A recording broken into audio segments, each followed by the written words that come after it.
নমস্কার বন্ধুরা, আমি রেশমি। আলটিমেট মোটিভেশন চ্যানেলে আপনাদের সবাইকে স্বাগত জানাচ্ছি।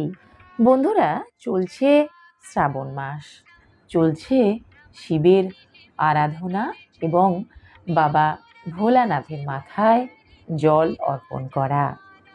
কিন্তু আমাদের সকলের বাড়িতেই তো শিবলিঙ্গ থাকে এবং সেই শিবলিঙ্গকে আমরা বাড়িতে রাখি, শিবলিঙ্গের অভিষেক করি, পুজো ও আরাধনা করে থাকি। কিন্তু বাড়িতে শিবলিঙ্গ থাকলে কোন দিকে মুখ করে সেটি রাখতে হবে, কোন কোন নিয়ম মানতে হবে, সেগুলো জানা আছে কি? সঠিক নিয়ম মেনে সঠিক দিকে মুখ করে শিবলিঙ্গ বাড়িতে রেখে সঠিক পদ্ধতিতে পুজো করলে তবেই কিন্তু পূর্ণ হবে আপনার মনস্কামনা। আপনি পাবেন শুভ ফল এবং মহাদেবের আশীর্বাদ। তার সঙ্গে সঙ্গে আরও একটা জিনিসও বলে দিই, শিবলিঙ্গ বাড়িতে থাকলে তা কিসের উপরে রাখা উচিত, এই সব কিছুই জানতে পারবেন আজকের ভিডিও থেকে। তাই আজকের ভিডিও শেষ পর্যন্ত আপনাকে অবশ্যই দেখতে হবে। প্রতিটি বাঙালি গৃহস্থ বাড়িতেই আমরা অন্যান্য দেবদেবীর সঙ্গে সঙ্গে মহাদেবের ছবিও ঠাকুর ঘরে রেখে থাকি। তবে অনেকেই বাড়িতে শিবলিঙ্গ স্থাপন করে পুজো করে থাকেন। একাধিক শিবলিঙ্গ রয়েছে কারোর কারোর বাড়িতে, কিন্তু আমরা অনেকেই জানি না যে বাড়িতে শুধু শিবলিঙ্গ রাখলেই হয় না, মনে রাখতে হবে বেশ কিছু নিয়ম।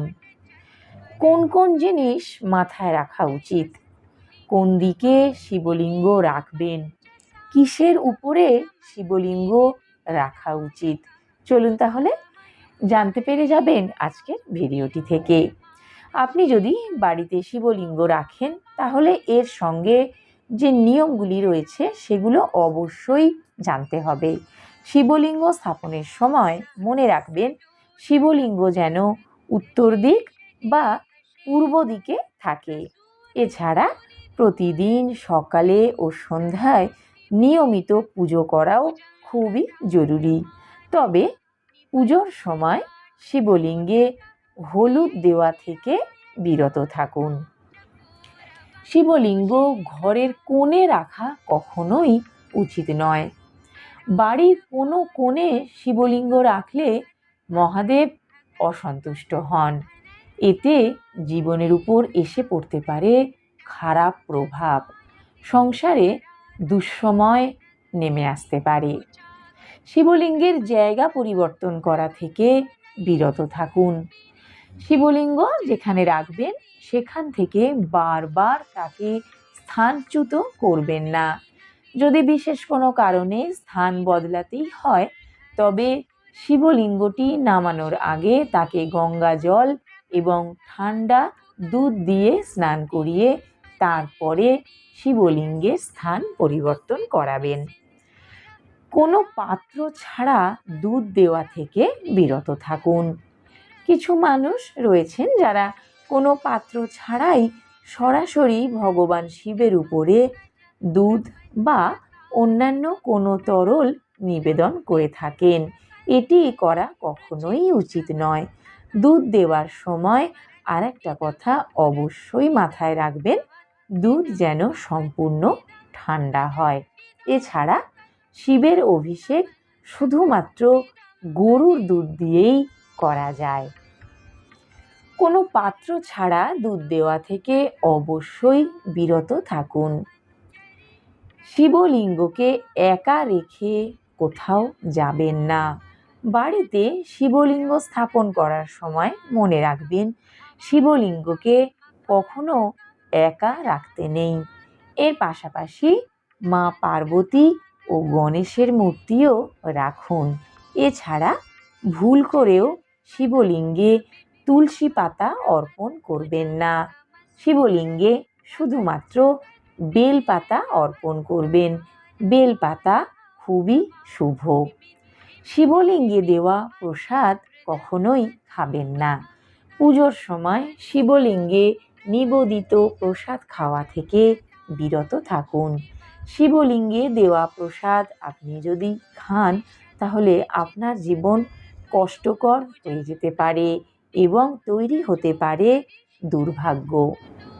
তাহলে বন্ধুরা, জানতে পারলেন তো বাড়িতে শিবলিঙ্গ রেখে পুজো করলে কোন কোন নিয়মগুলি অবশ্যই মেনে চলতে হবে আর কোন কাজগুলি করা থেকে বিরত থাকতে হবে। আশা করি ভিডিওটা আপনাদের উপকারে লাগবে। বন্ধুরা, শিব ঠাকুর বা মহাদেবকে বলা হয় দেবাদি দেব। হিন্দু ধর্ম অনুযায়ী তিনি হলেন আদি দেবতা। অন্য দেবতাদের থেকে শিব ঠাকুরের পোশাক আশাক, তার জীবনযাত্রা সম্পূর্ণ আলাদা এবং সহজ সরল, যা তার সম্পর্কে ভক্তদের মনে কৌতূহল বাড়িয়ে তোলে। তার হাতে থাকে ত্রিশূল, ডমরু, তার গলায় জড়ানো থাকে সাপ।